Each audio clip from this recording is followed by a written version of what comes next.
નમસ્કાર મિત્રો, હલચલ ભારતમાં આપનું સ્વાગત છે। સુરત પોલીસ કમિશનર ગરબા આયોજકો સાથે બેઠક યોજી સુરક્ષા વ્યવસ્થા અંગે માહિતી પૂરી પાડી હતી। આગામી નવરાત્રી દરમિયાન શાંતિ જળવાઈ રહે તે માટે પોલીસે ખાસ સુરક્ષા વ્યવસ્થા ગોઠવી છે।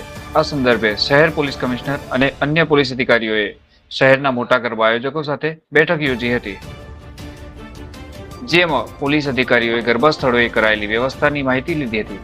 શહેર પોલીસ કમિશનર અનુપમસિંહ ગહેલોતે જણાવ્યું હતું કે નવરાત્રીના કાર્યક્રમોના સ્થળોએ નિયમ મુજબ સુરક્ષા વ્યવસ્થા કરવામાં આવી છે। Entry exit gate, parking, CCTV અને અન્ય વ્યવસ્થા કરવામાં આવી છે। તમામ મુખ્ય કાર્યક્રમ સ્થળોએ પોલીસ કર્મીઓ તૈનાત રહેશે। લોકો અને વાહનોની ક્ષમતા અનુસાર બોર્ડ પણ ફરજિયાત લગાવવાના રહેશે।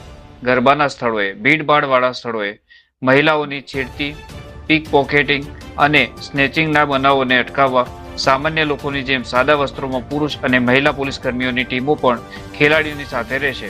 રાત્રિના સમયે લોકોની અવરજવર વધતી હોવાથી ટ્રાફિક પોઈન્ટ પણ કાર્યરત કરવામાં આવશે। રિપોર્ટર અમિત જોશી, ઈડર।